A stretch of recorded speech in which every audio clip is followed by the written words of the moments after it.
Débrief maintenant pour vous trois, le 4 à la suite. Quels sont nos 4 thèmes ce soir? Eh bien, regardez. Histoire du Japon. Oiseaux nichant au sol, les domestiques au cinéma. Et enfin, un thème mystère, comme chaque soir. Les mystères qu'à la maison, vous pouvez découvrir dès maintenant sur Twitter, sur Internet. Evelyne, c'est vous qui avez le plus de choix. Je vais prendre le thème mystère. Ah ah, venez Evelyne, je vais vous le révéler.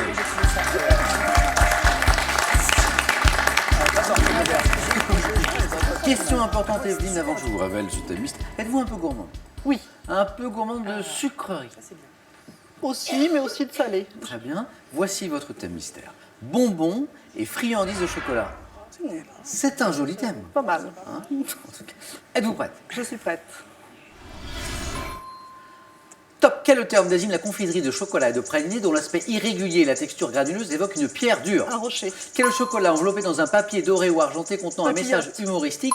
Quel bonbon de chocolat très souvent parfumé à la liqueur façonné à la main pour donner un aspect piquant porte le nom d'une plante épineuse? Le chardon. Quel mélange de chocolat et de noisettes finement broyées, probablement originaire du Piémont, entre dans la composition de certaines bouchées? Le pralin. Quelle confiserie faite de sucre caramélisé et de petits morceaux d'amande entre très souvent dans la préparation de bonbons au chocolat? Je passe. Quel nom donne-t-on au chocolat dit du Médoc, qui ont une forme de bâtonnet fin et tortueux évoquant les jeunes rameaux Les de sarments. vigne? Quelle crème à base de chocolat et de crème fraîche, aromatisée ganache. de différentes? À quel état de Malaisie? Allez, juste pour le plaisir. Situé au nord-ouest de Bornéo, associe-t-on un poivre utilisé dans la confection de friandises à base de chocolat? C'était le poivre de Sarawak. Ah, mais c'est Et un magnifique 3 points, Evelyne, sur un thème mystère. 5 bonnes réponses.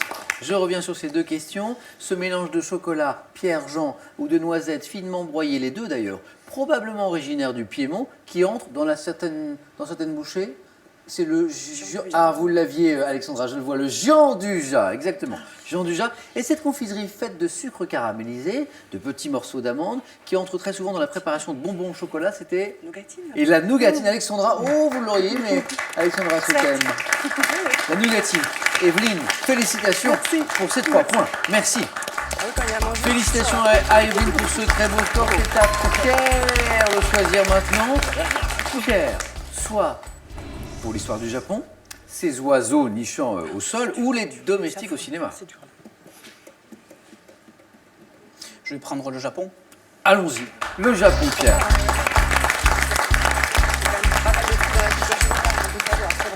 L'histoire du Japon. Mais d'abord, escrimeur, Bah Pierre. Mais depuis longtemps. Depuis tout petit, oui. Depuis tout petit. Oui, oui. Vous avez- Depuis l'âge de 10 ans à peu près. Alors, quelle arme? Parce qu'il y a 3 grandes armes à l'escrime, donc le fleuret, le sabre et l'épée. moi, je fais de l'épée, ouais. Et l'épée. Pourquoi Ouais. ce choix? Qu'est-ce qui vous plaît dans Moi, cette quand arme? j'ai commencé, c'était un club plutôt orienté épée. Donc, D'accord. forcément, on faisait tous de l'épée. Mais après, c'est vrai que les règles ne sont pas toutes les mêmes. Au fleuret, le sabre, on ne touche pas pareil. Voilà. Il y a des règles, L'épée, il y on a des peut toucher, conventions. tout le L'épée, corps. voilà, c'est un peu plus libre et c'est plus. Voilà, c'est une arme qui me correspond mieux. Très bien. Vous le savez sûrement, Pierre, mais la langue internationale de l'escrime, c'est Le français. C'est le français, exactement. Oui, c'est vrai. Histoire du Japon. Pour rester dans le champ de l'escrime, Pierre, je vous souhaite autant de bonnes touches que possible. En garde. On verra. On y va? Allez. Top! Quelle base aéronavale américaine fut attaquée par Pearl surprise Harbor. par les Japonais? Quelle ville du centre de Honshu, fondée en 794, fut le lieu de résidence de l'empereur et la capitale du Japon durant 11 siècles? Kyoto. Au XVIe siècle, quel jésuite et missionnaire espagnol évangélisa le Japon? Don Quichotte. En 1854, quel commodore à la tête d'une escadre américaine fit accepter par les autorités nippones l'ouverture du pays au commerce occidental? MacArthur. Par quel terme dérivé d'un verbe signifiant être au service désignait-on les guerriers dans l'organisation? Quelle ère dont le nom signifie époque éclairée Edo. qui symbolise? Dans le Japon médiéval et jusqu'au XVIIe siècle, quel espion maîtrisait une discipline mêlant des techniques de combat et de camouflage? Ninja. En 1945, quelle principale île de l'archipel de Ryukyu fut l'enjeu d'une lutte acharnée entre Japonais et Américains? Iwo Jima. Okinawa. Et 2 points pour Bon, c'est vous, bien, hein. Pierre. Oui, Pierre, 4 bonnes réponses. 4 bonnes réponses, mais un petit peu de yo-yo. Cette ère qui signifiait époque éclairée, c'était l'ère Meiji. Ah, je l'avais bon. L'ère Meiji. Le commodore que nous cherchions à la tête d'une escadre américaine en 1854, c'était le commodore Perry. Et enfin, ce jésuite et missionnaire espagnol qui évangélisa le Japon. Vous m'avez dit... Don Quichotte, bah, c'est sans Chopin de ça. C'était Saint François Xavier. Oui, non, je l'avais pas. Bravo Pierre pour ces 2 points pour Merci. ces 2 touches. Merci.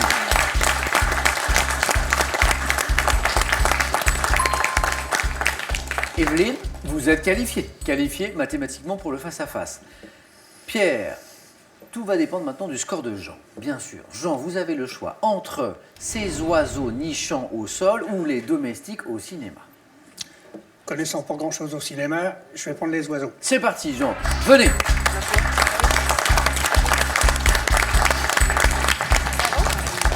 Les oiseaux nichant au sol. Jean, au moins 2 points.